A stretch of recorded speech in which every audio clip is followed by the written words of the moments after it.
Warning! Kinda Murdery contains adult themes, explicit language, and descriptions of violence. It is not suitable for anyone, and we recommend you stop listening now.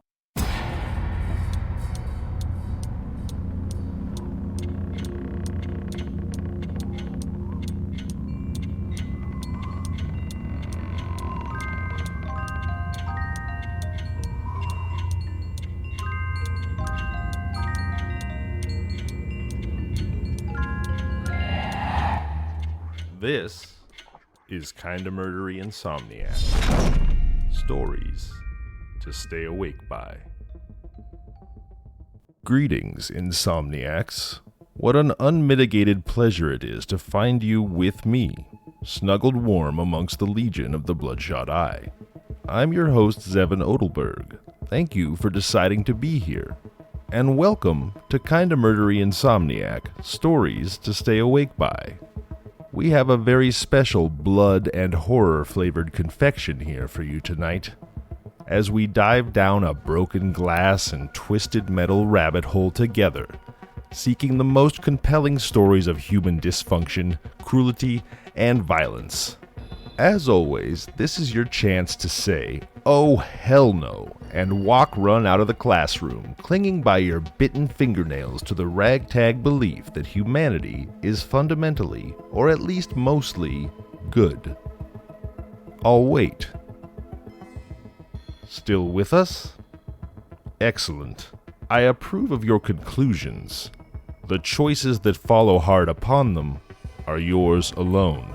Tonight, sweet legion, I present to you Kinda Murdery Insomniac Greatest Hits, or perhaps better characterized as Most Horrible Happenings, or if you'll forgive the opposite meaning, Deepest Cuts, a dark, operatic, and very murdery collection of Insomniac's most grotesque, felonious favorites.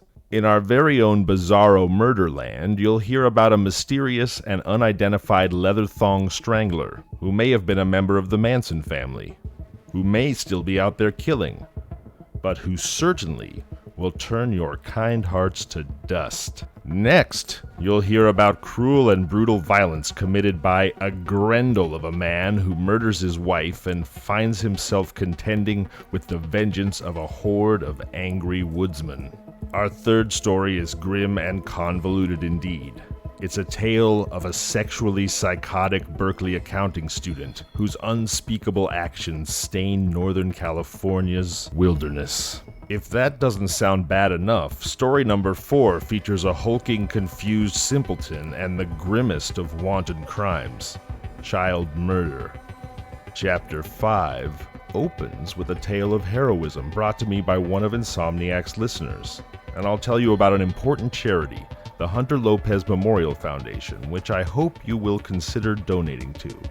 Following on that comes the story of a hideously callous and selfish man who could not be more different than American hero Hunter Lopez. The 6th chapter of Insomniac Most Horrible Happenings features a beloved disabled transient accused of pedophilia and murdered by an avenging vigilante gang. But was it really vengeance? Did the disabled man truly hurt children?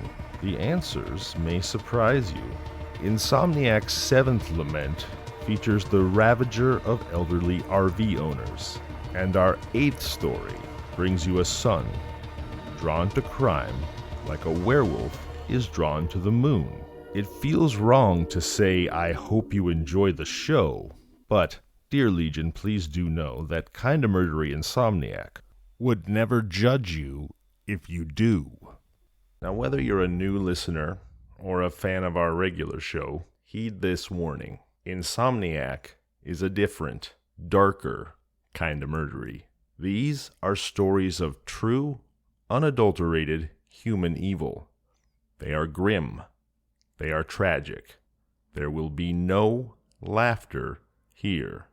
Insomniac features tales that may keep you up at night, that may make you feel like you need to take a shower or burn some sage or scream or do whatever your heart and mind demands of you as you try to wash away the grime of unforgivable violence.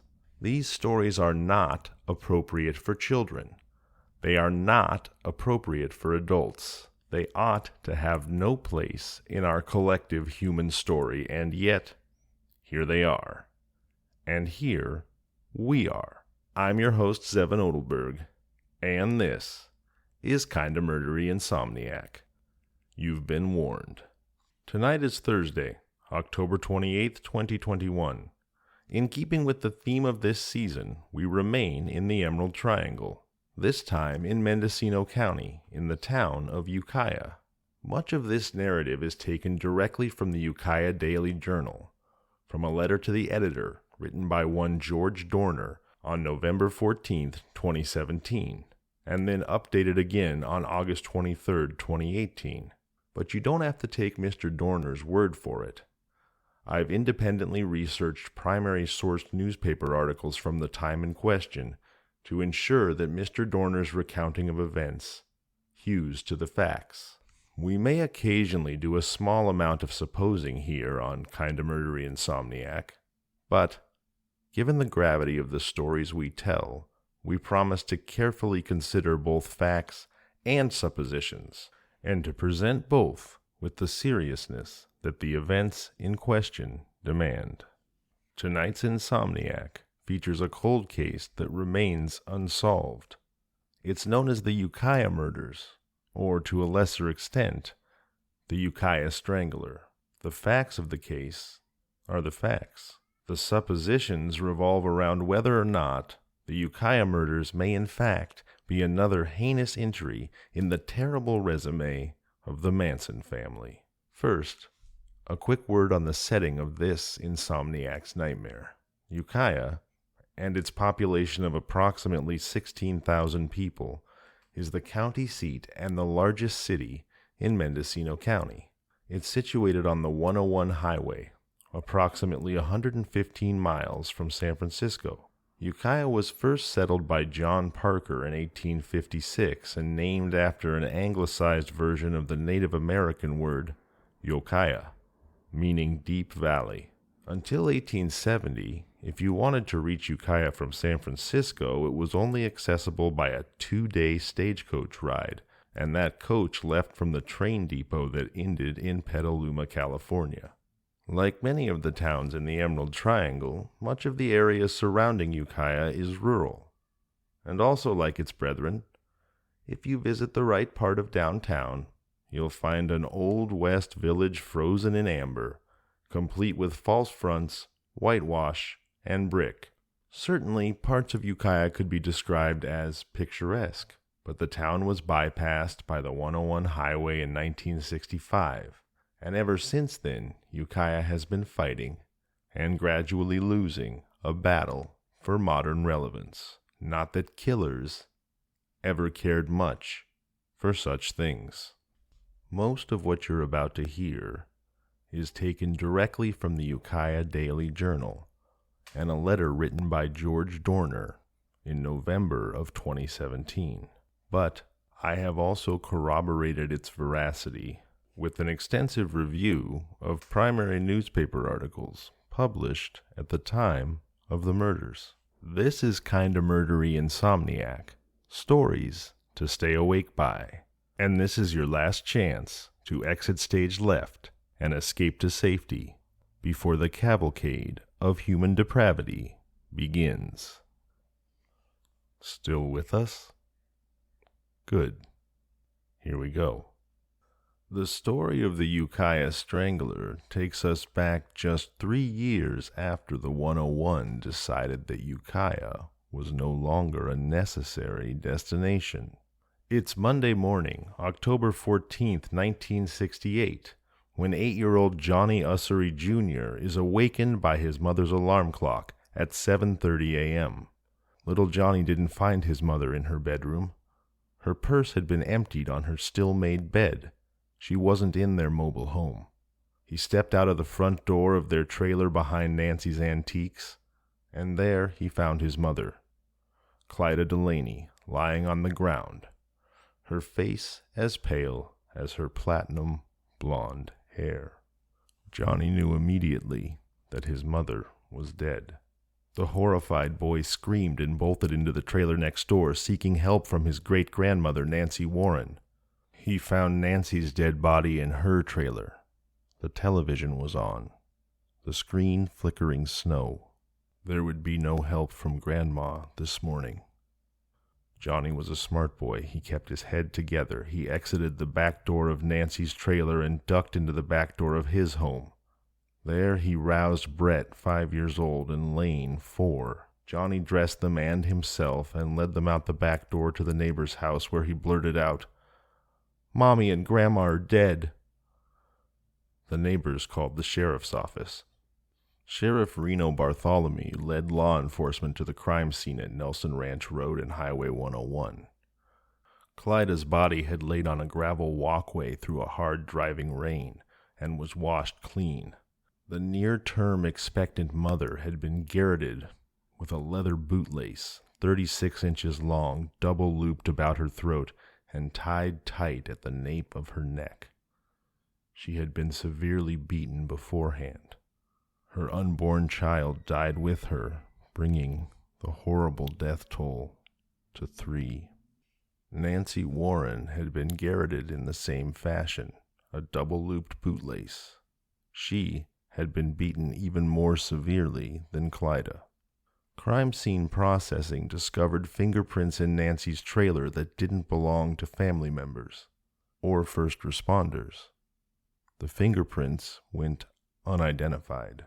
There was also blood under Nancy's fingernails. $300 in cash remained in plain view in the trailer, and the only valuables missing seemed to be an elaborate jewelry box and its contents worth about $5,000, as well as change from a cash box. The jewel box had been in open view in a closet next to the $300, but the cash remained in place. The sheriff snapped into action.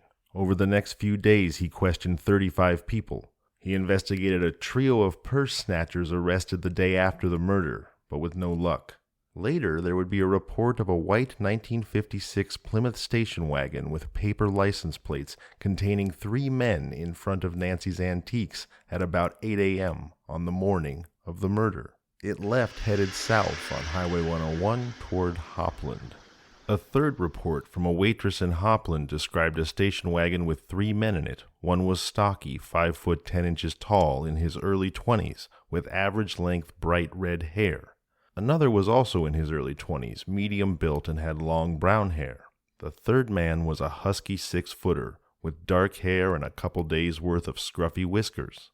The waitress reported overhearing them say, "We'll get away with this the same as we did in Oregon."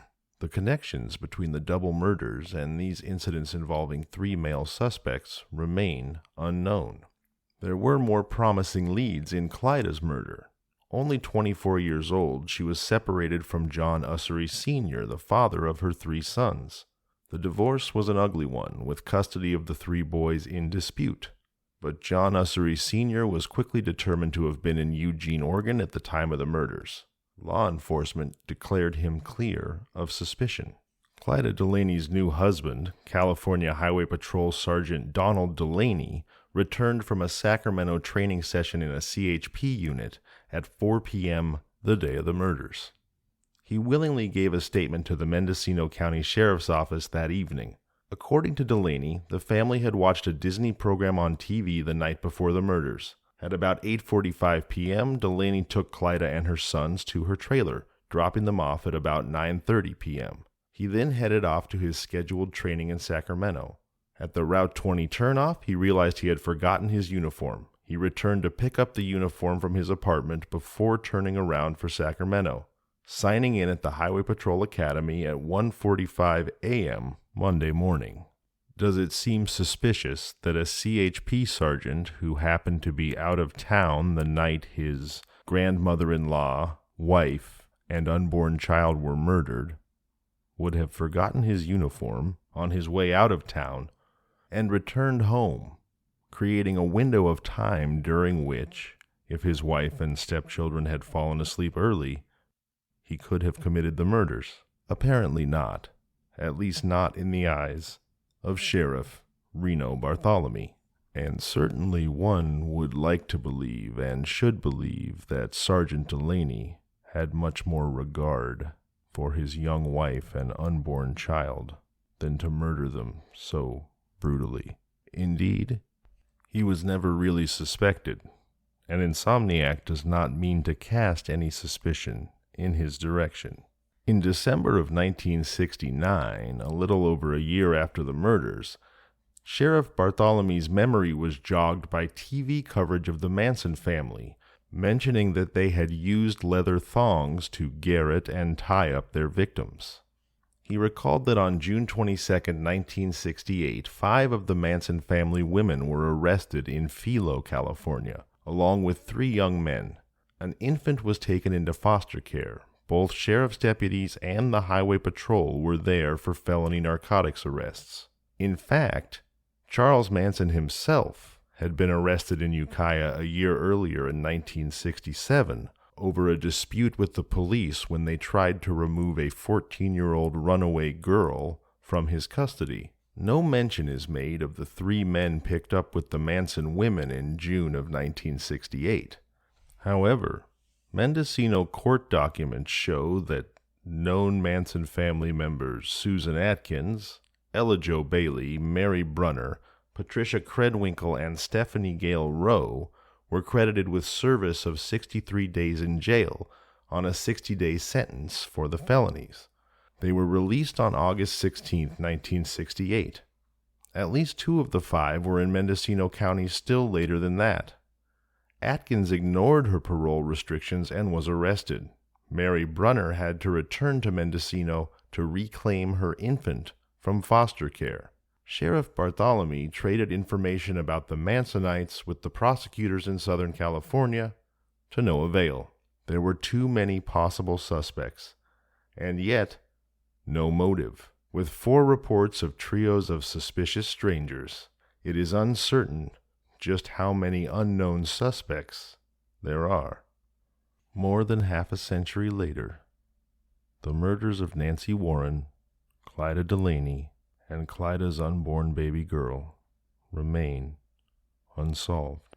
Amateur sleuths lurking in the comments of cold case articles on the internet do suggest a motive, however. They say there's a local legend in Ukiah.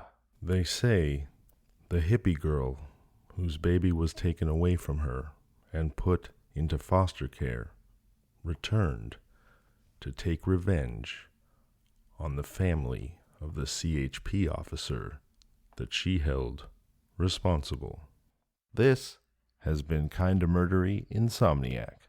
Stories to stay awake by. I'm Zevon Odelberg.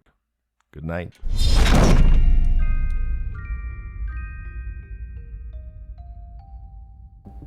And a bleary-eyed good evening to you, Insomniacs. Tonight is Thursday, November 4th, 2021. And this is Kinda Murdery Insomniac. Stories to stay awake by. If you heard our last episode, then you know Insomniac is a different breed of Kinda Murdery.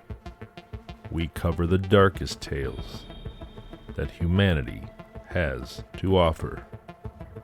We're not here to make light. We are not here to giggle. We are here to uncover deep human depravity. This is your last chance to exit stage left and return to a life of warmth and delusion. Still with us? Good. Here we go. Tonight's Insomniac features a tale of maniacal violence as told in the Ferndale Enterprise on Saturday, August 15th, 1885. It takes place in the town of Blue Lake, in Humboldt County, in the far northern corner of the Emerald Triangle. The article is entitled Foul Murder. A human brute cuts a woman's throat. The community was shocked yesterday upon the receipt of the news of a horrible double tragedy that occurred in the vicinity of Blue Lake on the day before. Briefly stated, a man murdered a woman in cold blood and was subsequently put to death at the hands of infuriated citizens. The story of the relations of the parties and the double crime is as follows. About a year ago, Henry M. Benner came to this county and located a quarter section of land a few miles beyond Blue Lake. Shortly after, he built a house and engaged Mrs. Amanda N. Town as a housekeeper. She was a fine-looking woman and had separated from her husband, having entered a suit for divorce in the Superior Court of Humboldt County. She brought 2 children with her when she came to Blue Lake. Benner abused her fearfully while she lived with him, and on one such instance was fined $30 in the Arcata Justice's Court for maltreating her. $30. That's about $848 today. Far too little, in this Insomniac's opinion. Soon after the beating, for which he was fined the inflation-adjusted $848, Amanda left Henry Benner and went to cooking in a logging camp on the North Fork of Mad River. Benner, being infatuated with her, visited her at various times and insisted that she should marry him. This she refused to do, and upon the occasions of his visits, Benner continued to abuse her, and at one time threatened to take her life. These persecutions became well known in the community, and the woodsman told Benner at the time that they would hang him if he visited her again. This caused him to cease his visits to Mrs. Town until the day of the murder. On Tuesday afternoon, having been to Blue Lake to sell his tan bark, Benner proceeded to Graham's logging camp, where the woman was working. Soon after, Perry Hill, a woodsman, heard the cries of a woman, but attached no particular importance to them. Nice work, Perry. That's sarcasm. Perry failed miserably, because when Mrs. Town's 2 children came home from school, they found their mother's dead body lying on the floor. The alarm was given, and those who went to the house found that Mrs. Town had been brutally murdered. Her face was beaten black and blue, and her throat was cut from ear to ear. Her hands were cut in several places to the bone, and everything bore evidence that she had made a desperate struggle for her life. She held the knife in her right hand. Benner had undoubtedly relinquished his hold on the weapon after seeing what he had done. He fled. The news of the murder was immediately sent to Blue Lake, where the assassin Benner was found and arrested. No one doubted his guilt.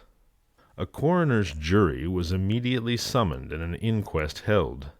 The evidence was not direct, but the circumstances connected with the case, the blood stains on his hands and pants, and upon the shirt which he discarded for a new one, fully warranted the jury in bringing their verdict and charging him with murder. But even at this trying time, with the courtroom filled with excited people, Benner's gall did not desert him. He protested his innocence and stated that even though they hanged him, he would still swear his innocence.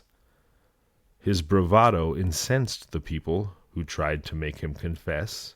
In pursuance of this end, he was taken to the logging camp and confronted with the body of his victim.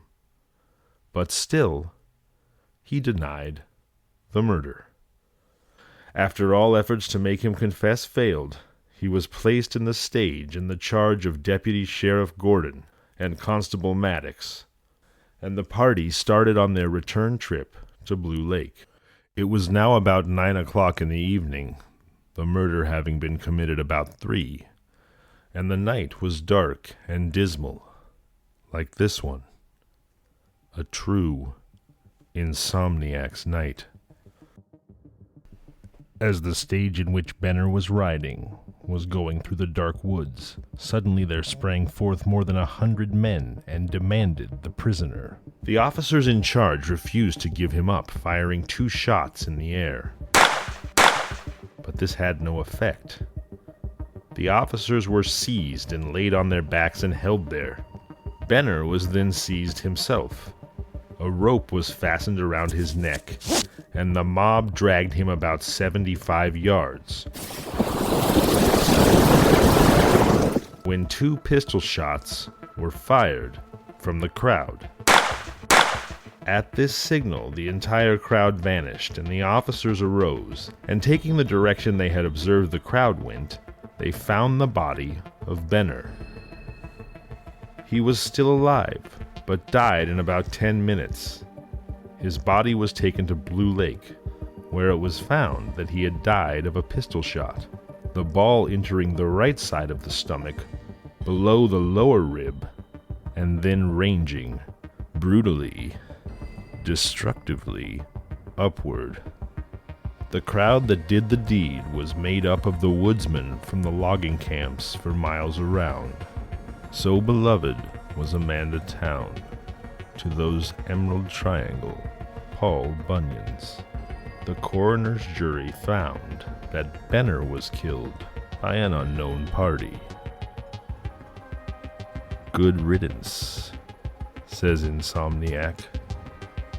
Sometimes justice must find a way. This has been Kinda Murdery Insomniac. Stories to stay awake by. I'm Zevon Odelberg, wishing you sweet dreams.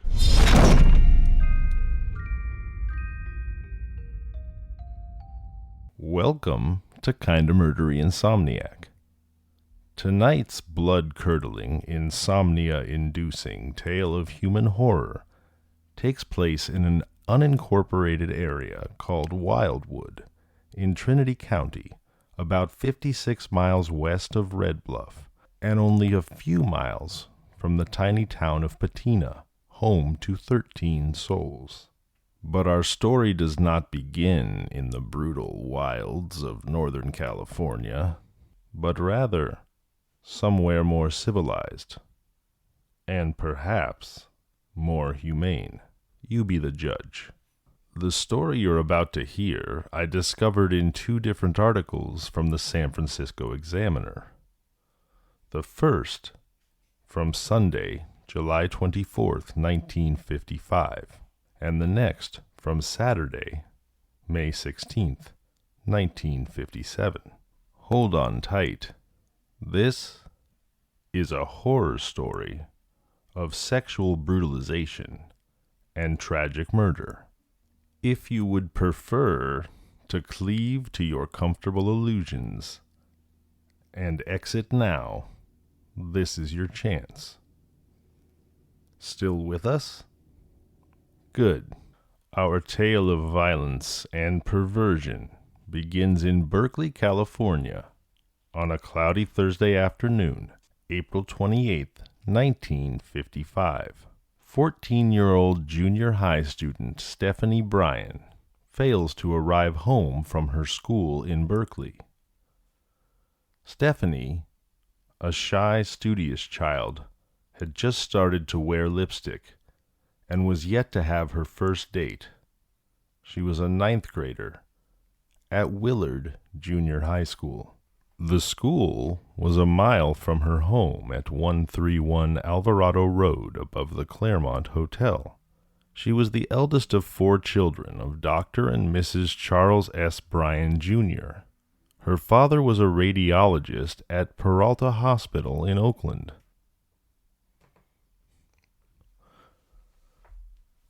Stephanie left school that day after gym class at 3:15 p.m., carrying a red purse and a French textbook. She walked toward home with a school chum, Mary Ann Stewart. Along the way, the girls stopped at the public library, where Stephanie checked out a novel, Sue Barton, Staff Nurse, and at a pet shop where she bought a 25-cent booklet on parakeets. From that point, Stephanie Bryan vanished as if into limbo. About 4:30 p.m., several motorists noticed a struggle between a young girl and a man in a Chevrolet sedan at Mount Diablo Boulevard, just east of the Broadway low-level tunnel and 2 miles from the Claremont Hotel. But most of them mistook it for a family argument, and their reports to the police were noted only after Stephanie's disappearance was publicized. Other than the so-called Tunnel Road incident, there was only one clue. That was Stephanie's French textbook. It was found in the early morning of May 2nd, on the edge of Franklin Canyon Road, a cutoff running from Highway 40 near Pinole in the Central Costa Highway, which goes through Walnut Creek to Highway 50 at Dublin. Though the discovery furnished no immediate leads, the book's location became vitally significant later. Obviously, it had been thrown from a passing car. Despite mass searches and intense police investigation, there was no real break in the case until midsummer. Burton Wilbur Abbott enters our story on July 15th, 78 days after Stephanie disappeared. That particular evening, he was pan-broiling steaks in the kitchen of his rented home at 1408 San Jose Avenue, Alameda. Abbott was an accounting student at the University of California, Berkeley, 27 years old, slender and pallid, with blonde hair thinning at the crown, a fastidious dresser, personable at first meeting, intelligent, glibly talkative, and self-possessed. While Abbott studied accounting under the GI Bill, he was an ex-serviceman of sorts, his red-haired wife Georgia worked as a hairdresser in an Alameda beauty salon. Abbott did not work, but he contributed $178 a month in Army disability pension to the family income. He was a former tubercular, stricken ill a month before joining the Army in 1946. He had spent his entire military career in hospitals. Subsequently, his illness was cured by surgical removal of part of one lung at Livermore Veterans Hospital. He had been in good health for 3.5 years since then. Standing by while Abbott turned the steaks that evening were Georgia Abbott, their 4-year-old son Christopher, Abbott's mother, Mrs. Elsie Abbott, and Otto Desmond, a retired Navy warrant officer, and husband of Mrs. Leona Desmond, owner of the beauty shop where Georgia worked. Georgia went down to the basement to rummage for a costume hat. Moments later, she came pounding up the stairs greatly excited. She was holding Stephanie Bryan's red purse, which she had found in a cardboard box. Police were called without apparent objection from Abbott. Throughout the night, with policemen swarming through the house, Abbott affected a studied indifference. He worked a crossword puzzle while police questioned his wife. The next day, FBI men probed and spaded in the sandy basement, uncovering Stephanie's brassiere, glasses, library and parakeet books, and school composition notepads. Abbott professed surprise. He insisted he did not know Stephanie and had never heard of her disappearance, and had no idea how her belongings got in his basement. He submitted to persistent questioning, plus a lie detector test. The latter resulted in what police termed a, quote, textbook graph of a guilty man. Abbott had an alibi for the day of Stephanie's disappearance. His, quote, timetable alibi it was called because it accounted for his whereabouts minute by minute on April 28th. The young man seemingly had near total recall for one day, although his memory for intervening dates was no better than average. Abbott's alibi centered on his family's rustic vacation cabin at Wildwood in Trinity County, some 50 miles northwest of Red Bluff. He said he had left his Alameda home at 11 a.m. on April 28th, alone in a 1949 Chevrolet, and drove to Sacramento via Highway 40, then turned back there to Davis Junction at Highway 99 West, continued north to Red Bluff, and turned off there to Wildwood, arriving at the cabin about 8 p.m. The occasion for the trip, he said, was the April 30th opening of fishing season. Abbott was joined at the cabin early April 30th by his brother Mark and the latter's wife. They fished that day and the next and returned to the Bay Area Sunday evening, May 1st. Driving in separate cars on the trip home, the brothers went first to Mark's home in the Castro Valley, taking the Franklin Canyon Road and passing the point where Stephanie's French textbook was found the next day. The weakness of Abbott's story was that he could not corroborate it for April the 28th. Nevertheless, he was on firm ground at this point. The police could not disprove it entirely, and Stephanie Bryan herself was still only a missing person.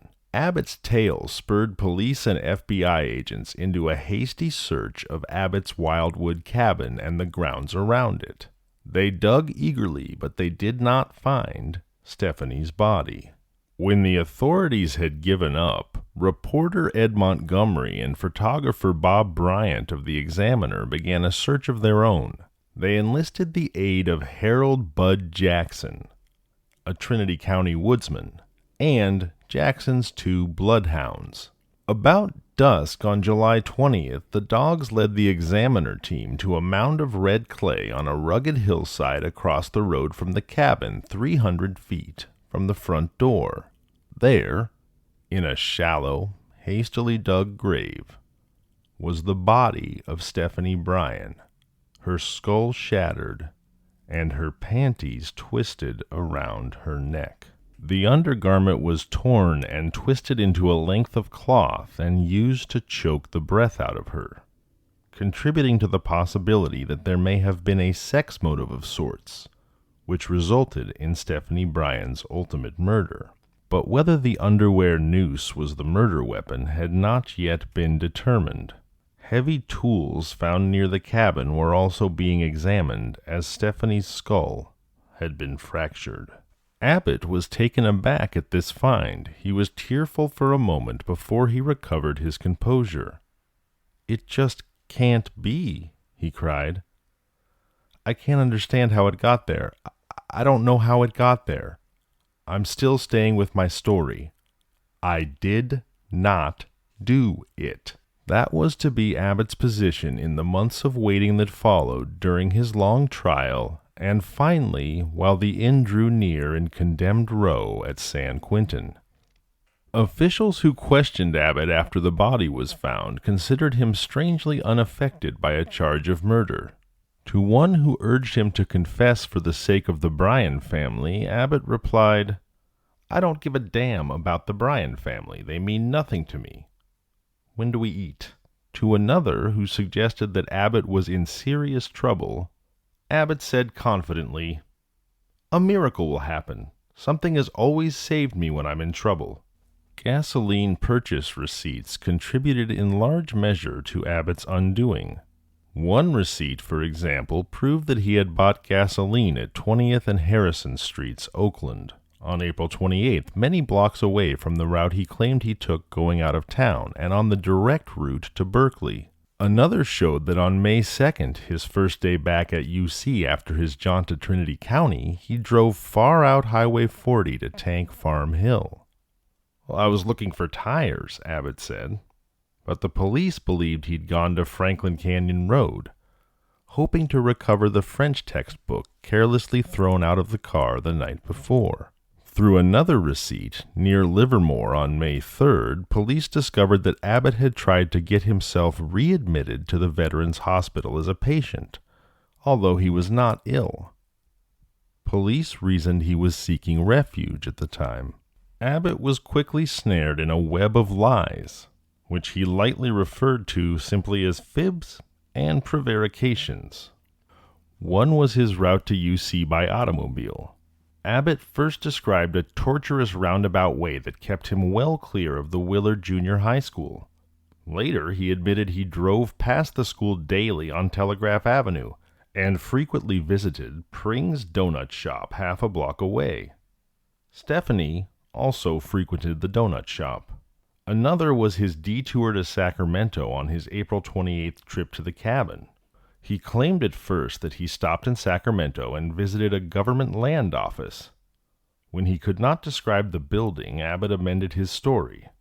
He had not stopped in Sacramento, but he had only driven through. Police believe he invented the Sacramento detour to account for his time in his alibi. His trial began in Oakland on November 7, 1955, before a jury in the court of Superior Court Judge Charles Wade Snook. Abbott was prosecuted by District Attorney J. Frank Coakley of Alameda County and Coakley's then-assistant, Folger Emerson. The defense lawyers were Stanley Whitney and Harold Hove of Alameda. Abbott bore the brunt of the many surprises that unfolded in the 2.5 months of courtroom battle. There was William Russell, a dour typewriter repairman who testified that Abbott was sitting in Pring's Donut Shop drinking coffee at 3 p.m. April 28th, an hour when Abbott claimed he was halfway to Trinity County. Russell said Abbott went out and started his car about the time that Stephanie was getting out of school 100 yards away. The prosecution argued that Abbott came to know Stephanie by sight while hanging around this teenager gathering place. This recognition acquaintance, they theorized, eventually made it easier for Abbott to get the girl into his car, either by ruse or by force. There was Mrs. Marion Morgan, an insurance underwriter who said Abbott's car sped through a red light in Berkeley at 3 p.m. that day, heading for the point where Stephanie was last seen. And there was Mrs. Reva Lediker, a stout housewife with an Alice in Wonderland hairdo who said she had seen the Tunnel Road incident. She pointed to Abbott and cried emotionally, "That is the man!" There was Dr. Elmer J. Shabert, the physician who operated on Abbott in 1951, pronouncing Abbott a man of unimpaired physical strength.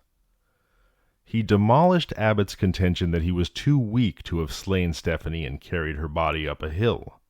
Another was rough-cut Delbert Cox, the Wildwood innkeeper. He gave the lie to Abbott's story that he bought a drink at Cox's bar at about 8 p.m. on April 28th. Abbott didn't show up until April 29th, Cox said, and then he drank heavily. The sensation of the state's case-in-chief was graying, pipe-smoking little Paul L. Kirk, the UC criminologist. From his laboratory, Kirk produced many marvels, including testimony that Abbott's boots bore clay that matched the soil 9 inches deep in Stephanie's grave. Fibers in Abbott's car matched fibers from Stephanie's clothing. Human hair from the car was identical with Stephanie's. The floor mat in Abbott's car reacted positively to blood, although it had been washed. Cleansing tissue found near the grave was the same brand as that used by Abbott. Oddly enough, the defense's own criminologist, Lowell Bradford, testified later that he agreed with all of Kirk's findings except his identification of the hair. When the defense took over, Abbott was his own chief witness and the biggest defense liability. He argued, posed, sneered, laughed, answered evasively, and often as not took the bit in his teeth while his lawyers tore their hair. For almost 4 days he quibbled and sparred with Coakley, denying everything, telling, and then admitting little, quote, fibs. Besides Abbott, there were two important defense witnesses, a cook and a waitress from Red Bluff, who swore that Abbott had eaten in their restaurant about 6 p.m. April 28th. It would have cleared Abbott if they had been believed. Folger Emerson destroyed them in cross-examination, however, showing that the restaurant personnel records had been tampered with, that both were hostile to the police investigators, and that they had previously told different stories. The trial wound up with a deluge of new rebuttal evidence from the prosecution testimony that apparently removed any lingering doubts in the minds of the jurymen. Mrs. Leona Desmond, Georgia Abbott's employer, said Abbott was at her beauty shop at about 2:30 p.m. April 28th, 3.5 hours after Abbott claimed he had left Alameda. She was supported in this damning testimony by Mrs. Bessie Wells, a beauty shop customer who said she saw Abbott too. Beauty shop records were produced to prove the date. The final blow was delivered by Mrs. Alma Stiegel, a secretary in State Controller's Office of Tax-Deeded Land in Oakland. She said that George Abbott telephoned her office at 10:30 a.m. April 28th asking about a tax-deeded land in Trinity County. Mrs. Stiegel prepared a letter for reply but never mailed it because she swore Abbott himself came to the office and picked it up at 1:30 p.m. that day. Georgia Abbott took the stand to contradict this new testimony, as did Abbott himself, but by then the die was cast. Final arguments by defense counsel stressed that the state's wholly circumstantial case was full of reasonable doubt which should be resolved in Abbott's favor. Coakley concluded for the prosecution, picturing Abbott in impassioned words as a sexual psychopath who killed to satisfy perverse desires. The prosecutor ended with a broken-voiced reading of a half-finished letter from Stephanie to a friend found in Stephanie's purse. This hasn't been a very eventful winter, so I can't think of anything to say.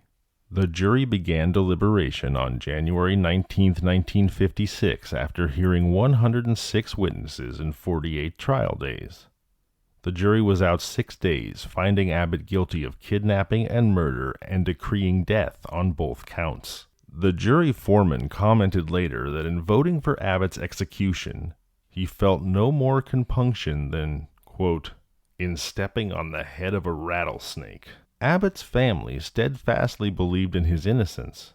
His mother particularly spent the months between sentence and execution seeking evidence to clear him.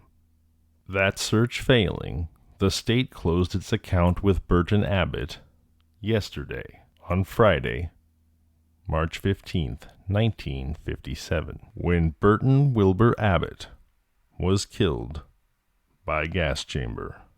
Tonight is Thursday, February 3rd, 2022, and to the Legion of the Bloodshot Eye, I say thank you for keeping me company in the darkness. I'm your host, Zevon Odelberg, and this has been Kinda Murdery Insomniac, stories to stay awake by.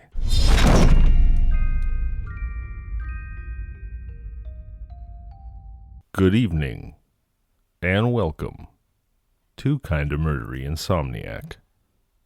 I'm your host, Zevon Odelberg. Thank you for deciding to be here.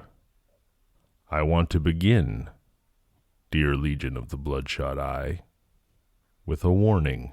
Tonight's story is a truly heinous tale, one you would perhaps be better off remaining ignorant about.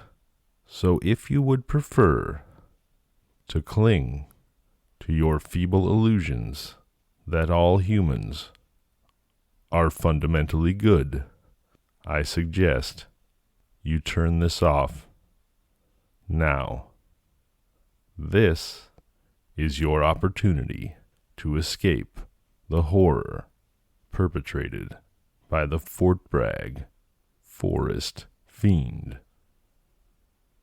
Are you still with us? Good. Here we go.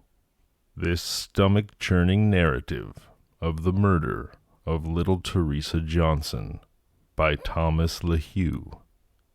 here named the Fort Bragg Forest Fiend, is pieced together from 3 newspaper articles.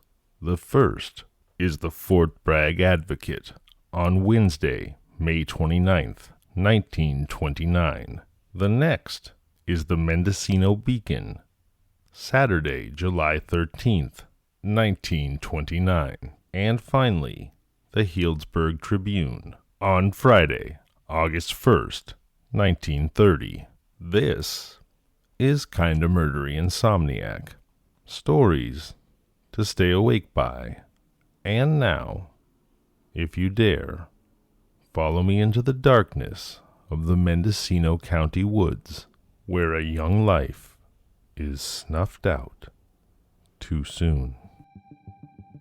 The brutal murder of little Teresa Johnson of East Mendocino has thoroughly aroused the people of this coast. They are waiting with patience, however, and confidence that Sheriff Burns will, in a brief time, bring the fiend to justice.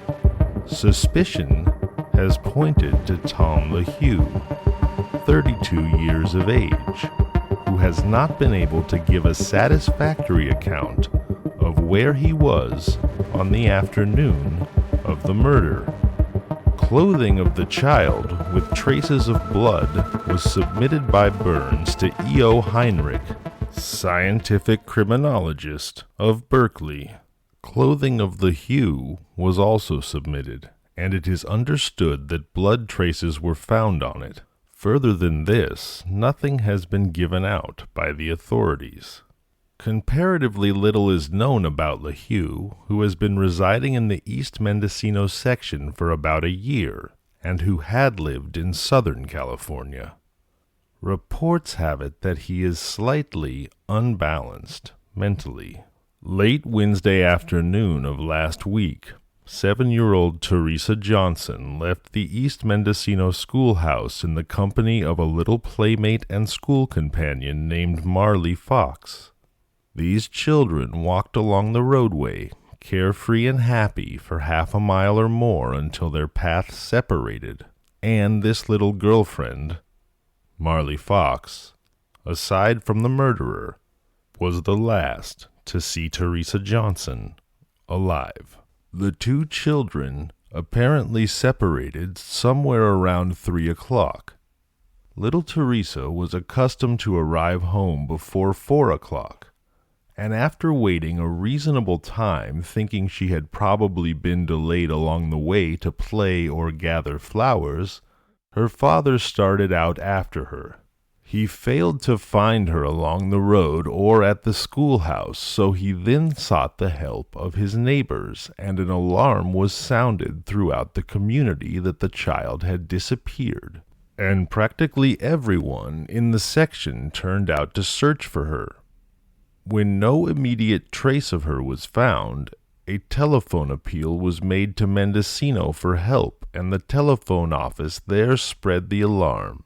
And this call for searchers was immediately met, and in a half-hour's time, 150 people were on their way to East Mendocino by automobile. Clarence Nix, principal of the Mendocino school, who was in charge of the Boy Scouts, took all of his available scouts, and the prairie section from the branch road where the little girl left her playmate was soon being combed by searchers. Reverend Spaulding, with a band of Boy Scouts from here, also went down and joined in the search.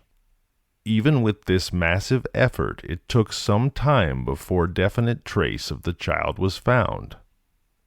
Her footprints were followed down the branch road leading to her home for a quarter of a mile or more, and then apparently she left the roadway and entered a brush-covered area. Finally, about 8 o'clock in the evening, her lunch bucket was found. Her little coat was carefully folded and held under the handle of the bucket, apparently as she had started out from school with it.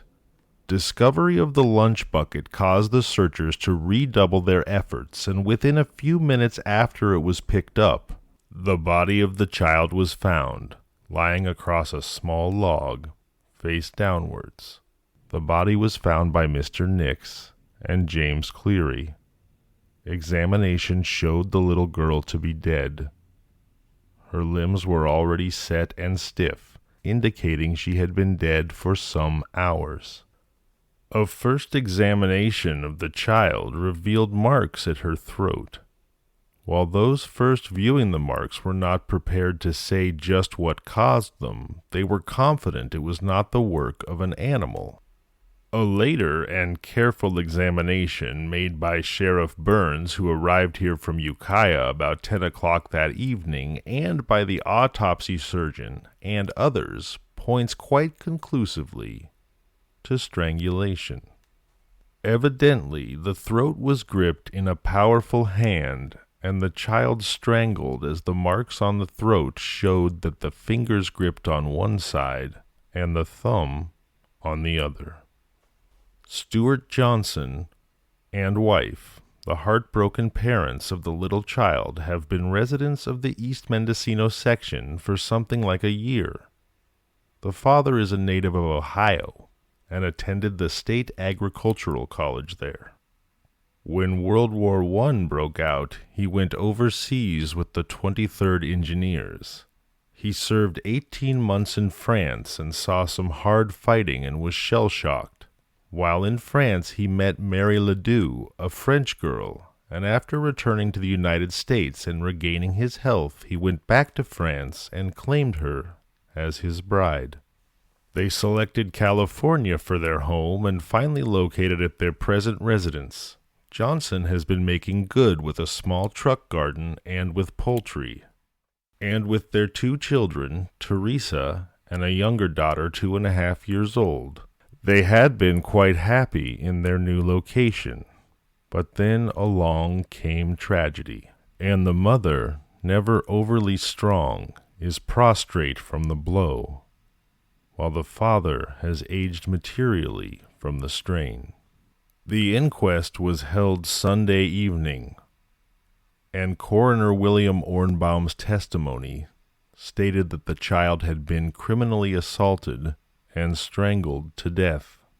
In hopes of receiving some clemency due to a plea of insanity, giant woodsman Tom LaHue has given the following full confession of his guilt. I got up about 5:45 in the morning and took care of the chickens and had breakfast at about 7:30.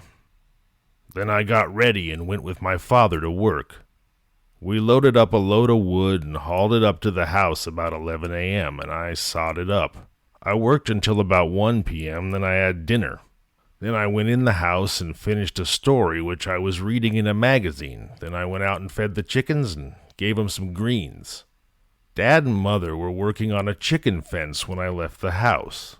I went down through the oat field to where we've been chopping wood in the morning. I did not have a watch with me when I left the house. I went down to where we'd been chopping, and then I went around Johnson's fence on the outside of the property, going east toward the main Willits Road. I also went around the wire fence on the south side and the property owned by Mrs. Reckwig. I did not cross through any wire fences, but went around them. Part of the time I was on the old road, and part of the time I was not. I went up to where Teresa Johnson's body was found, and I waited there about 10 minutes before she came along the road. I do not remember seeing her put the lunch bucket, sweater, and book down. I was there not more than 20 minutes altogether until I returned to where I had been chopping brush. I did not take hold of the little girl where she left her lunch bucket, but over by the log where the body was found. I don't remember what happened then, as my mind seemed to be dazed. I never followed the old road back, but walked along through the brush. I returned to where I'd been chopping brush earlier in the day and worked there until I returned home in the evening at about 6:20 p.m. I have not been made any promises by the sheriff or any of his deputies. Deputy Sheriff Al McCabe having said I was insane, I would be treated right. I have not been abused or used rough by the sheriff or any of his deputies. So he was in a daze, huh? Here, is an excerpt from what the judge had to say to Mr. Tom LaHue on the day he was convicted. You have been fairly tried and justly convicted upon evidence that admits of no possible doubt of the most heinous and revolting crime that has ever been perpetrated in this or any other county. You not only brutally throttled to death an innocent and defenseless child, but you also satisfied your abnormal animal passion upon her prostrate body. It is impossible for me to understand how any normal person who calls himself a man could become so depraved and commit such a cowardly and dastardly crime. Your brutal assault and murder sent to a premature grave a child who had never harmed any person in the world and who doubtless never had an evil thought. A child of so much promise, whose entire life was before her. You have also brought untold mental and physical suffering upon the child's invalid mother and heartbroken father. My sincere sympathy goes out to them. You, without cause or provocation, cruelly murdered the child and left her mutilated body in the woods to be preyed upon by the beasts of the forest. You fled from the scene of your crime like a thief in the night with the blood of an innocent child upon your clothing, and, as the cunning hypocrite that the evidence shows you are, you joined the searching party under the pretext of looking for this murdered child, when you knew that you had cruelly murdered her, and knew where her body lay. You also committed perjury of the rankest kind in this case. The jury did not believe your testimony, and I did not believe it. It was false and fabricated from beginning to end. I have not the slightest doubt of your guilt, and I doubt whether any unbiased person who heard the testimony could doubt your guilt at all. The jury should be congratulated for meting out to you the punishment which you so richly deserve. Whatever I might say to you would be of no assistance to you, and my advice to you is to make your peace with your God, if that is possible. And I say again, if the crime you have committed be one that can be forgiven by the Almighty, my advice to you is to seek forgiveness. Bailiff, take the defendant. On August 1st, 1930, barely more than a year after he crushed the life from young Teresa Johnson, at San Quentin Prison, Thomas LaHue, now 33, refused all religious rites and hung from the neck for 13 full minutes until dead. I'm Zevon Odelberg, and this has been Kinda Murdery Insomniac. Stories to stay awake by.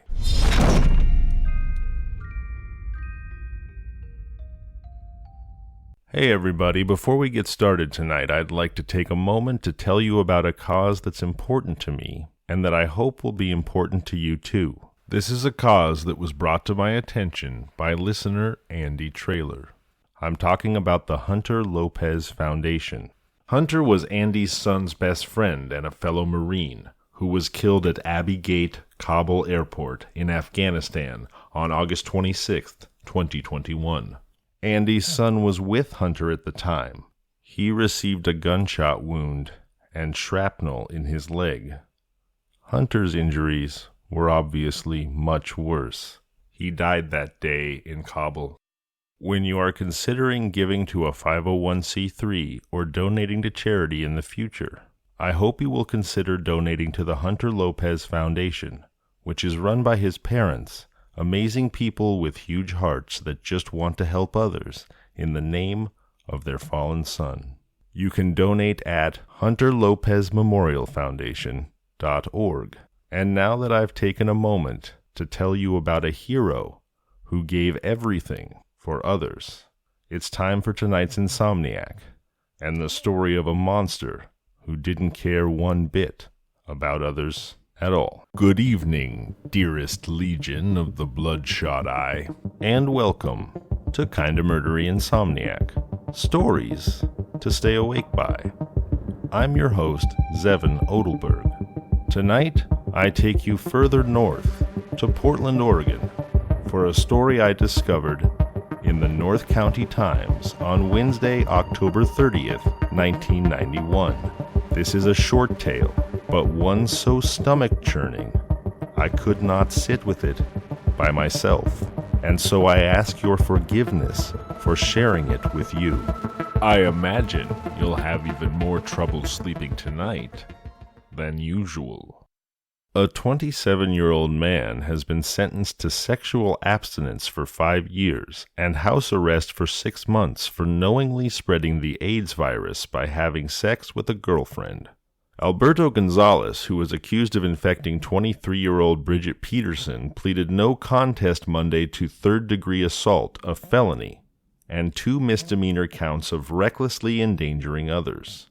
Prosecutors dismissed 9 other charges, including a count of first-degree assault that alleged Gonzalez used a dangerous weapon, the AIDS virus, to intentionally inflict serious injury. David Peters, the deputy district attorney who prosecuted Gonzalez, said Tuesday he would have been able to show that Gonzalez knew he carried the virus when he began his relationship with Peterson. Sean Hopp, a previous girlfriend who would have been a key witness for the prosecution, said she and Gonzalez both discovered that they were AIDS-infected in 1988. He intentionally kept Girlfriend 1 and Girlfriend 2 from ever meeting, Peters said. He consciously kept the second one from getting the information she would have needed to protect herself. Peterson has said she met Gonzalez in 1989, and that they found out they were both HIV positive when they visited a plasma center last year. She later went to authorities to complain about other domestic problems involving Gonzalez. Police then learned of the circumstances under which she was infected. Both women said they fear Gonzalez has infected others. They said he frequented nightclubs and often made advances toward other women, even during his relationship with them. Peterson remains in good health. Gonzalez told Multnomah County District Judge Janice R. Wilson that he suffers slight symptoms of AIDS. The third-degree charge accused him of causing injury recklessly and with extreme indifference to human life.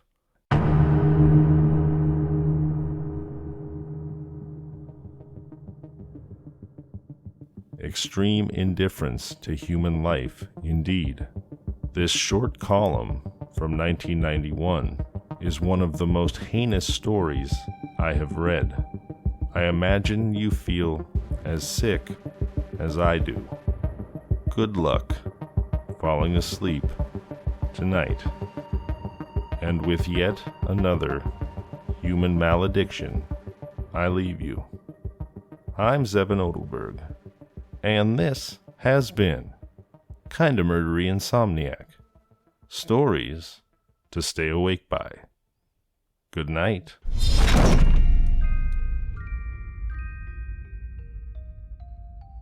Good evening, sweet legion of the bloodshot eye. Tonight, I bring you a memory of Hawkins Bar in Trinity County, California. This is a hideous saga of murderous misfortune and revenge gone terribly wrong. There's a lot happening right now, I know, and if your nerves are raw, I suggest that you step away.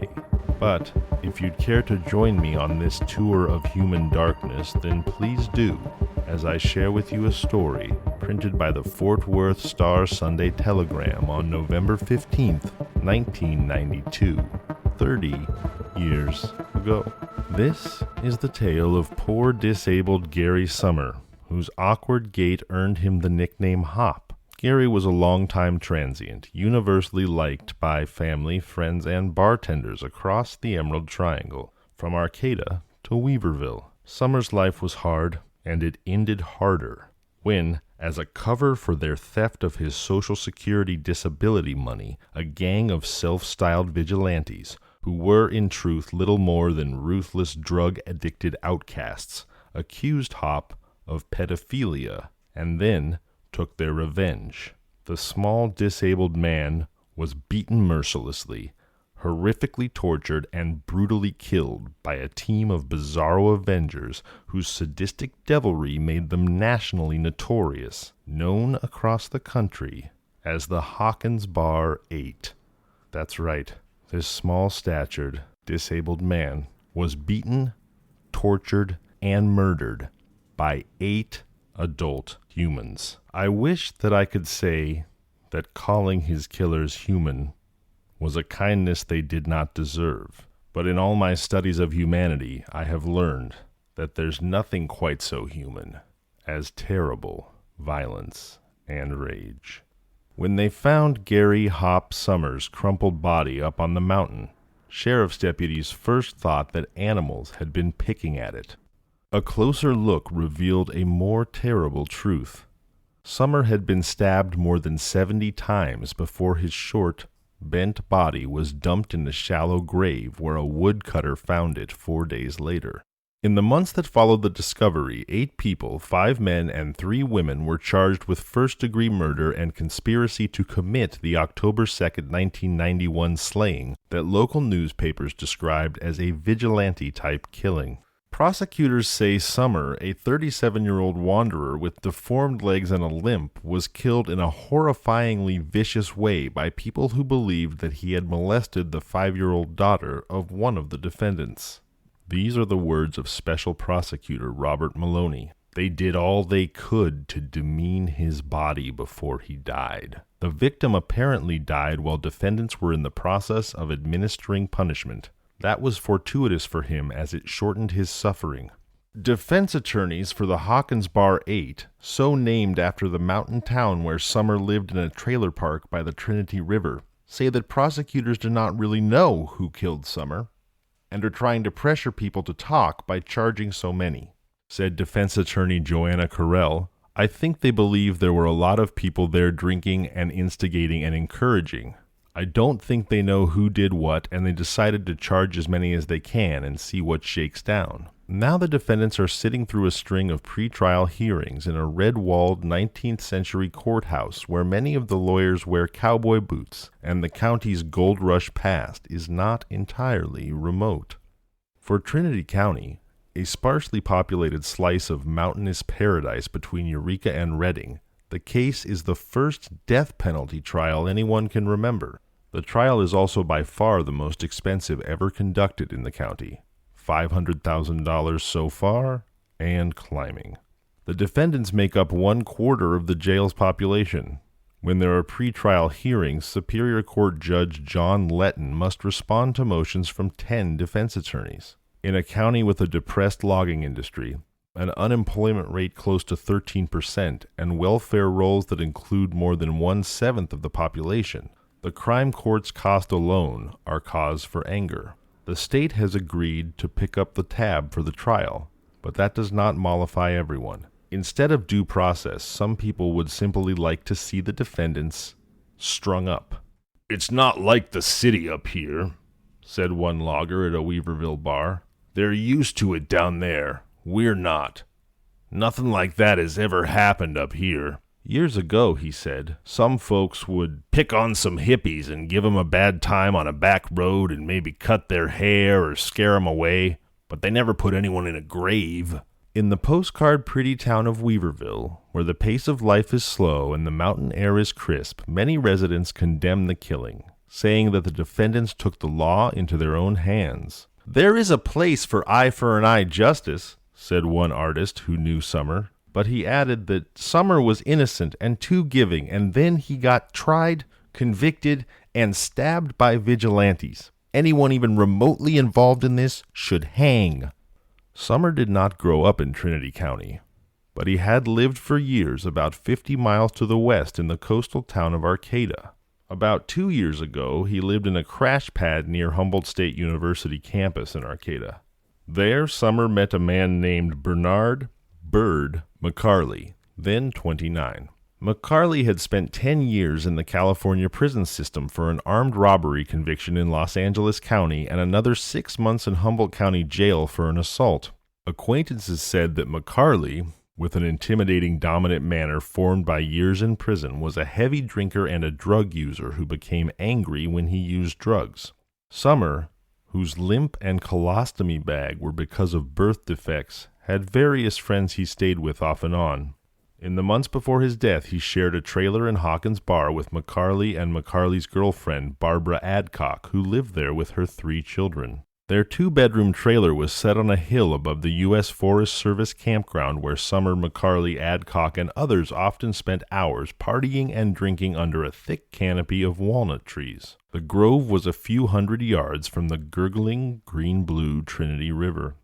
Adcock had lived in the area for years and had her own hard times. She scrounged the dump for aluminum cans to turn into money, and she brought back canned food that others had tossed in the dump. I think her whole life was filled up with drinking and being on the wrong side of things, a former neighbor said. In the period just before Summer was killed, one of his friends, Robert Jones, who was camping down by the river, said that it was pretty obvious that Adcock wanted Summer out of the trailer. "She wanted the trailer for her, Bird McCarley, and the kids," said Jones, who will be one of the main witnesses for the prosecution in the upcoming trial. Some weeks before he died, Summer hitchhiked to Arcata and saw friend Lisa Kennedy. In the past, Summer talked glowingly about Hawkins Bar, the sunshine and the parties. This time it was not going so well. He said, "I'm having problems up there. I've got to clear some stuff up. And then I'm coming back down." Kennedy said he was really depressed about it. I could tell.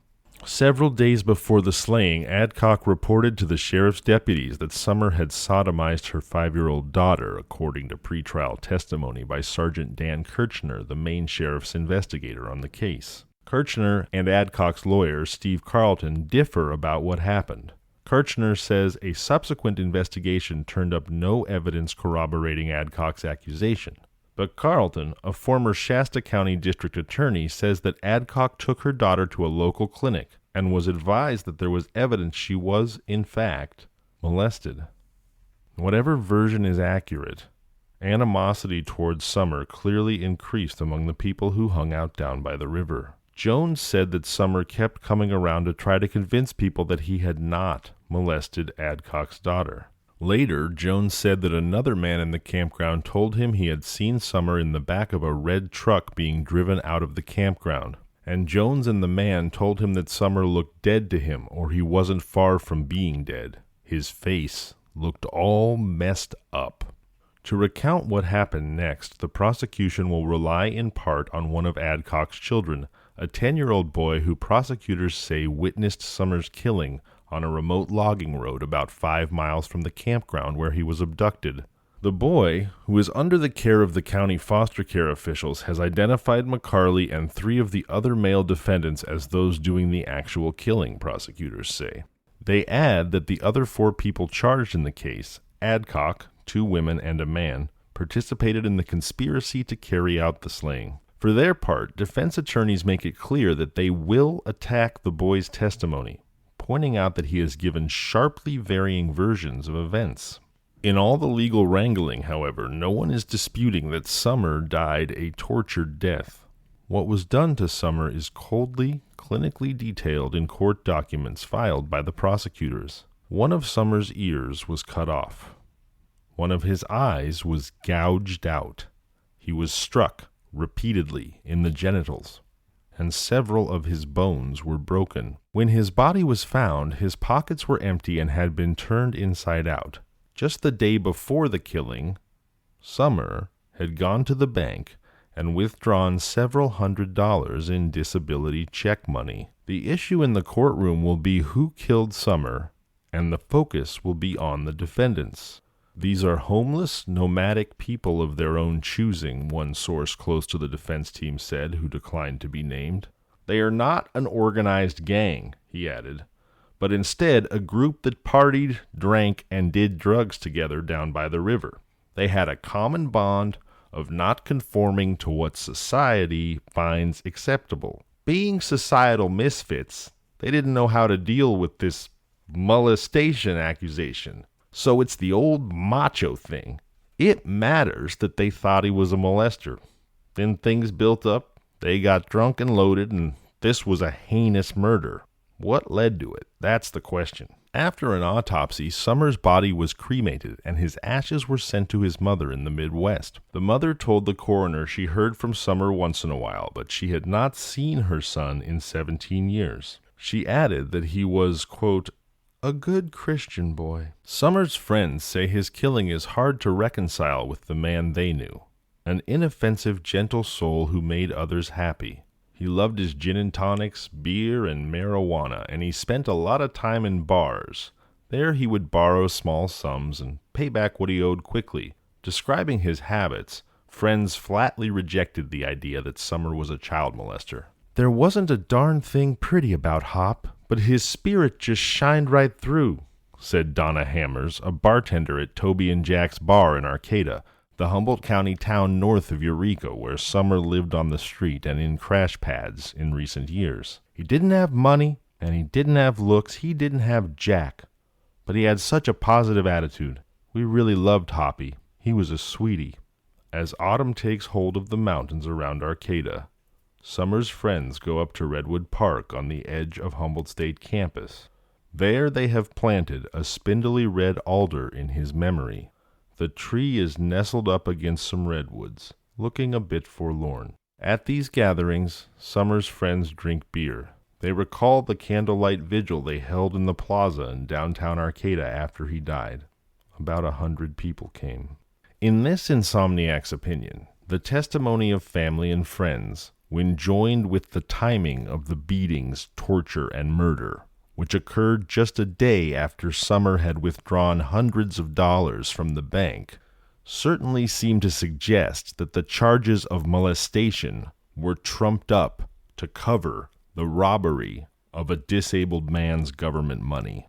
But I suppose we'll never know the truth.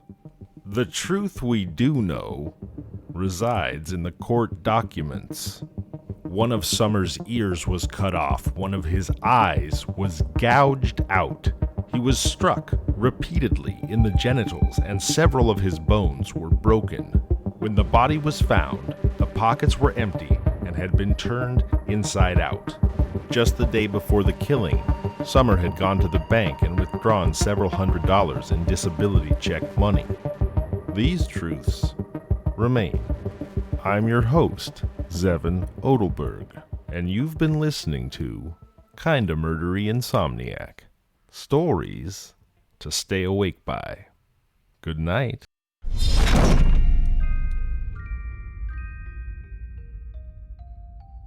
Good evening, dearest legion of the Bloodshot Eye, and welcome to Kinda Murdery Insomniac. Stories to stay awake by. I'm your host, Zevon Odelberg, and tonight I bring you a tale of elder abuse most foul. As always, now is your chance to turn off the show and avoid the upcoming tunnel of macabre and horrible truths. The stories you are about to hear are taken from the Santa Rosa Press Democrat, from 2 articles. The first published on Friday, November 16, 1984, and the next on Friday, September 15, 1995. These are not for the faint of heart, but if your heart beats steady, let's get to it. An ex-convict accused of killing 2 tourists on the Mendocino coast in 1982 will stand trial next month for a slaying in Oregon, according to authorities there.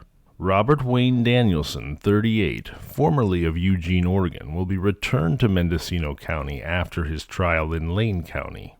Danielson has been indicted by Mendocino's grand jury in the slayings of Benjamin Schaefer, 69, and Edith Schaefer, 62, whose bodies were discovered in a coastal ravine last December. The tourists from Yuma, Arizona had been shot execution-style and their bodies dumped off Mountain View Road east of Manchester, according to the Mendocino County Sheriff's Office. The Schaefer's camper and personal belongings were later found in Reno, Nevada. Investigators said Danielson and his girlfriend, a 17-year-old runaway, met the Schaefers at a Mendocino County campground in July 1982. The girl reportedly told authorities that Danielson kidnapped the elderly couple, shot them both in the head, and disposed of their bodies before taking their camper and credit cards. Authorities said Danielson forged Schaefer's signature on credit card purchases in California and Nevada. Danielson is also suspected of 4 other slayings and 2 attempted murders in Oregon, Arizona, and Nevada in 1982. The suspect, who served 7 years in Oregon prisons for manslaughter, is accused of killing a 63-year-old fisherman at a campground in Oregon in June 1982. That fisherman was Arthur Gray of Springfield, Oregon, who was found shot to death at a campground in the Three Sisters Wilderness where he had been staying alone. Lane County Sheriff's investigator Richard Tracy said Danielson's teenage companion also is a witness to the Oregon slaying. She is in protective custody. Danielson's trial on murder charges in the Gray case is set for mid-December. Tracy said authorities in Mojave County, Arizona are also looking at Danielson in connection with the gunshot slayings of Harold Pratt, 60, and his wife Betty, 55, of Tucson, whose bodies were found at a campsite south of Phoenix in December 1982. He's also accused of killing Ernest Corral, 38, of Apache Junction, who was discovered shot to death in a desert ravine.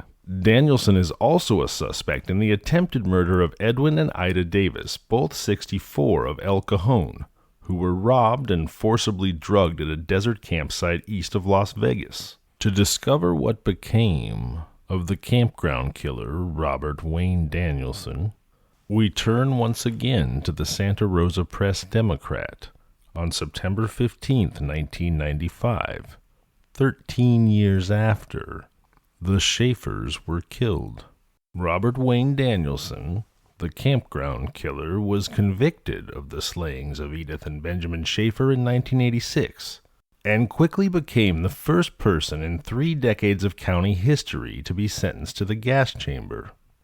He was arrested almost 2 years after the Schaefers disappeared from a campground near Manchester. His accomplice and girlfriend testified that she helped Danielson tie up the couple, then watched while he shot them execution style and stole their camper. Danielson, who had served time for manslaughter in an Oregon state prison, later was convicted of robbing and killing a man at an Oregon campground the same year. Danielson's mother also gained celebrity when she attempted to pass her son a loaded revolver as he walked through the Mendocino courthouse during his trial. Mary Ann Bishop, Mother Dearest, was convicted of abetting her son's escape attempt and was sentenced to 3 years in prison. Danielson, who was transferred to San Quentin in 1986, was found hanging in his cell the morning of September 7th. He had fashioned a noose from a tube sock and was pronounced dead in the prison infirmary at 7:10 a.m. Mothers palming guns for their sons in courtrooms and nooses made of tube socks certainly qualify this Insomniac story as one of the more garish and sensational that we've covered. And now, dear Legion, before I let you go to your eyes wide open lack of restful dreams, I'd like to take a moment to tell you about my good friends Todd, Sean, and Nate from the Middle-Aged and Creeped Out podcast. If you like your stories dark, and I know you do, if you like them paranormal, if you like them creepy, but you also like them family-friendly and just about as horrifying as 3 middle-aged guys from Indiana can handle, then Middle-Aged and Creeped Out is the show for you. I love it. I think you will too. So please find Middle-Aged and Creeped Out wherever you get your podcasts. It's a really fun show, but you don't have to take my word for it. Let's hear what the guys have to say for themselves. Hey guys, this is Todd, Sean, and Nate, and we are from the Middle-Aged and Creeped Out podcast. We drop full episodes every Wednesday night or Thursday morning, and our Middle-Aged mini episodes drop on Saturday afternoons at 3 o'clock. And And if you enjoy discussions about the paranormal, weird, unexplained, and just plain creepy, then check out our show. You can find us however you listen to your favorite podcasts. If you like what you hear, don't hesitate to give us a 5-star rating and review. Telling a friend, family member, or even a coworker about us helps the show. And you can also find us on Facebook and Instagram by searching Middle Aged and Creeped Out. And our TikTok is @Mako Podcast, and that's with 2 A's. Well, Nate, what do you think? That's the end of our promo, and that's a wrap. Well, there you go. So until next time, creepies, Nate is your sound engineer. We are your hosts, Todd and Sean. And they are middle-aged and creeped out. Keep it creepy.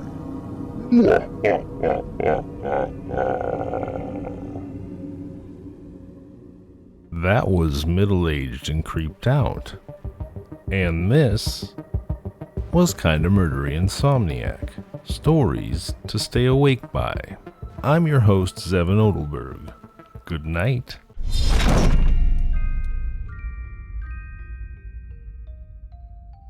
Good evening, Insomniacs, and welcome to Kinda Murdery Insomniac. Stories to stay awake by. I'm your host, Zevon Odelberg. Thank you for deciding to be here. Before we get started with tonight's tale of brutal violence and familial rage, I'd like to say an extra special thank you to Darren Marlar from Weird Darkness, and to any members of the Weird Darkness Weirdo family who may be joining us. We're so honored and grateful to have you here. And wherever else you may be from, or if you've been with us all along, please know that Kinda Murdery is ride or die with you, too. Lastly, I'm in the Kinda Murdery woods of Tahoe, California for my daughter's spring break. And I've forgotten my pop shield, but there's no way out of this snowdrift. So if you hear me breathing heavily, maybe it's the details of the story, or maybe it's no pop shield. Thank you for your patience. One last thing before tonight's main event. I'd like to share with you a frightening, freezing, paranormal experience that I had during the blizzard of our first night's arrival in Kirkwood, California. Please note, this is audio verite. It was recorded in real time on my iPhone from inside the freezing cab of our rental car. I'm sitting in a Kirkwood, California snowdrift. The two-wheel drive Mazda CX-Z was not equal to the task. It's getting very weird and dark, and frankly, kinda murdery, and colder, and colder. And I'm wishing now that I hadn't turned the car off, when suddenly I hear the sound of snow crunching beneath giant, bare feet. Is it the Sasquatch? Is it the Bigfoot? Is it the Yeti? Is it the abominable snowman? Honestly, even if it is, as long as he's warm, I just might give him a hug. This is Zevon Odelberg, signing off. Hopefully, not for the last time.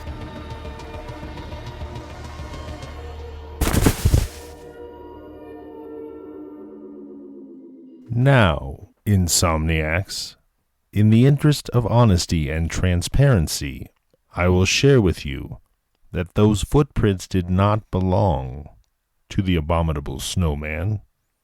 It was merely my grand uncle in snowshoes come to rescue me from the drift. But I am a child of Humboldt County, home to the legendary Bigfoot, and I promise you that the fear I felt was as real as I know the Sasquatch to be. And now, On to tonight's main event, a hideous recounting of a misnomer most foul.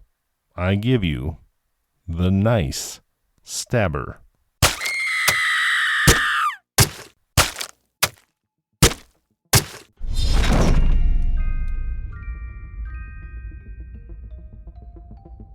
When a man lives in a trailer with his lover and her husband, one might expect him to be the victim, not the murderer.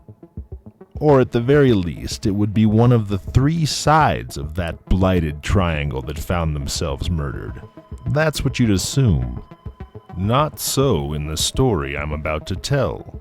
This is a tale ripped from the pages of the Santa Rosa Press Democrat that spans the towns of Nice, California in Lake County, which in this instance is better named Not So Nice, California, and Ukiah, California in Mendocino County, home to the awfully compelling and just plain awful murder of Frida Nash from Sunday's episode featuring Darren Marlar from Weird Darkness. I bring you a tale of familial rage from 1986. As always, now is your chance to duck out, turn off the show, and remain comfortably wrapped in your fragile illusions that mankind is fundamentally good. I'll wait. Still with us? Excellent. Here we go. The town of Nice in Lake County, California, was formerly known as Clear Lake Villas until it was renamed in 1930 after Nice, France, the original hometown of founding father Charles William Bain. Nice sits on the shores of the famed Clear Lake, and I imagine the locals call the California version Nice. So that's what I'll do here. We begin tonight's story with a woman named Joyce Simpson, a member of the Seventh-day Adventist Church of Upper Lake, who ran what she called a, quote, guest home for the elderly, essentially a retirement home, next to a small house occupied by William Corliss Horn, 63, and his wife, Bernadine Ruth Horn, formerly Bernadine Ruth Vianne, 60. In the town of Nice, California, at 4:20 a.m. in the wee hours of the morning on Tuesday, June 17, 1986, Mrs. Joyce Simpson awakened to the sound of a woman's blood-curdling screams and repeated sobbing cries for help. Joyce Simpson, showing admirable courage, did more than call the police and cower in her home until they arrived. Instead, she boldly flew into the dark, murderous night to answer that desperate, screaming, crying woman's voice, the one that had awakened her. She quickly found her neighbor, Bernadine Ruth Horn, lying in the side doorway of the Horn home, sobbing, covered in stab wounds and blood, critically injured. When Joyce asked Bernadine if she knew who had done this to her, Bernadine answered simply, "Steve." When police and paramedics arrived, Bernadine was taken to the intensive care unit. Her husband, William Corliss Horn, was found in the house. He too had been viciously and repeatedly stabbed. But unlike his wife, William Corliss Horn was already dead. Which brings us to the obvious question: who is Stabbin' Steve? Forgive me for glibly nicknaming a murderer. I would offer my apologies, but also a simple reminder. You are listening to Kinda Murdery Insomniac, stories to stay awake by, and while I shall always endeavor to remain respectful, it's also important to remember that people of good conscience process the world's horror in different ways, and sometimes a touch of dark humor might be just the lifeline we need. While on the other hand, outrage and stern statements of condemnation, no matter how justified, act less like an emotional life preserver and more like a pillowcase full of bricks. You know your own heart, and you don't answer to the howling mob of homogenized morality, and public protestations of virtue often leave this insomniac wondering if the proverbial lady doth protest too much. But back to our story. In 1986, Nice, California was home to Bernadine Ruth Horn, 60, formerly Bernadine Ruth Vian, who lived with her husband, William Quarles Horn, 63, and her son, Steve T. Vian, 24.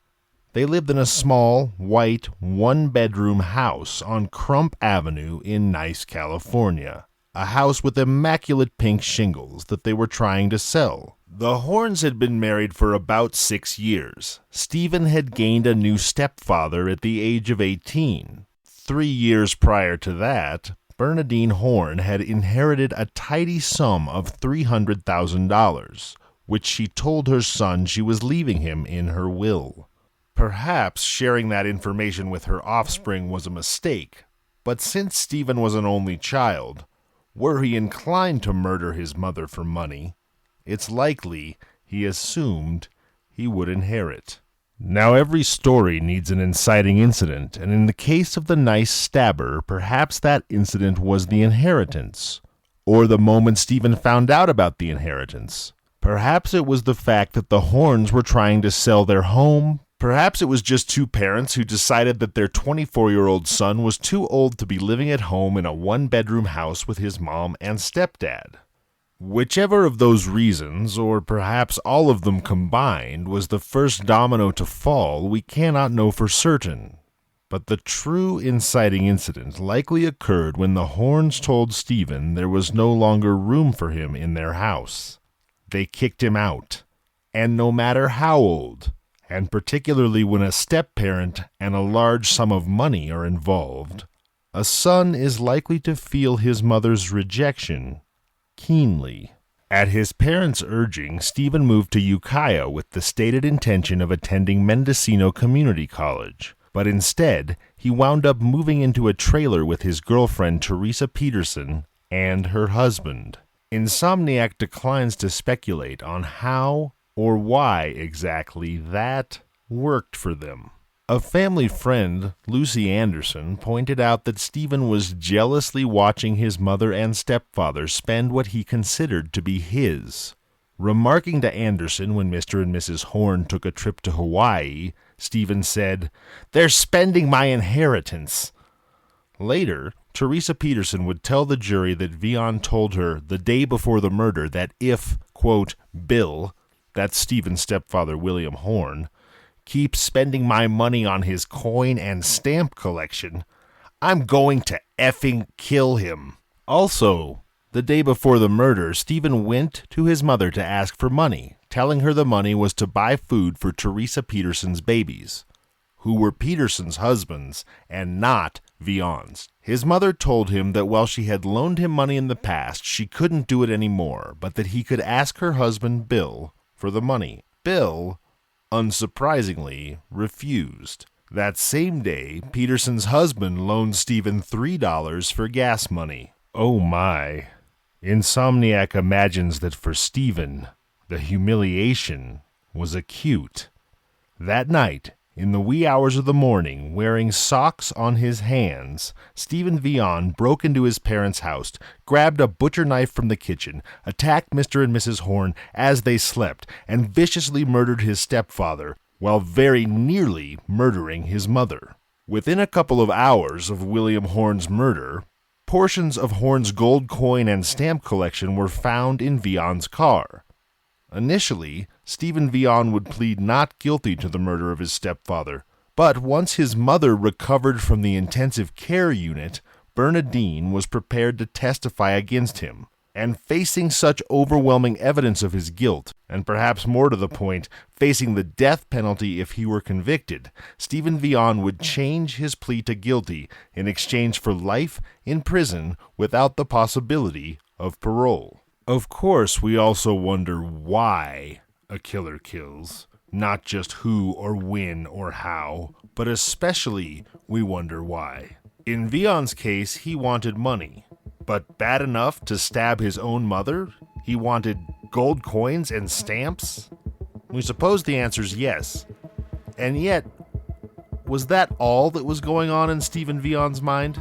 In what seems to this insomniac to be a case of broken psychological justification, Stephen Vion had convinced himself that his parents, in particular his stepfather, deserved to die. Bill Horn with his coin and stamp collections, the stepfather who hadn't arrived in Stephen's life until Stephen was 18 and therefore was never more than an interloper, the man who stole his mother's affection, kicked him out of the house, and was now effectively stealing his money, the same man who wouldn't loan him a penny to feed his girlfriend's infant children. Stephen no doubt convinced himself that he broke in to murder his parents with a butcher knife that June night in 1986, not just because he wanted, no, he needed money, but to avenge years' worth of slights, injuries, and wrongs done him by his mother and his stepfather. That's why he was robbing them. That's why he was stabbing them. Maybe not. In fact, it was revealed at Stephen Vion's trial that there were 2 prior felony convictions in Stephen Vion's very recent past.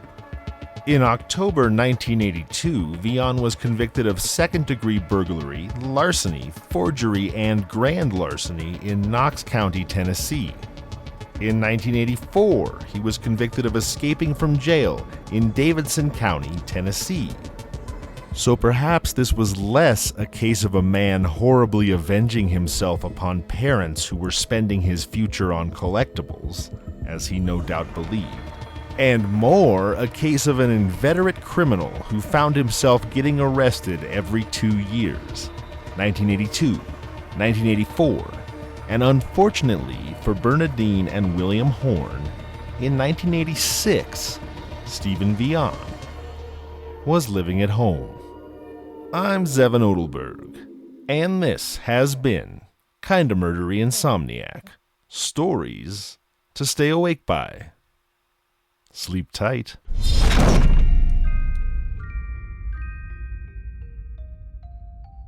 And that was Kinda Murdery Insomniac. Greatest hits, most horrible happenings, and deepest cuts. I'm Zevon Odelberg. Good night. Kinda Murdery Insomniac is created, researched, edited, produced, and hosted by Zevon Odelberg, with opening theme by Niall Madden and art by the Djinn of Leng. Available now on all podcasting platforms. If you like the show, please subscribe, review, and tell your friends.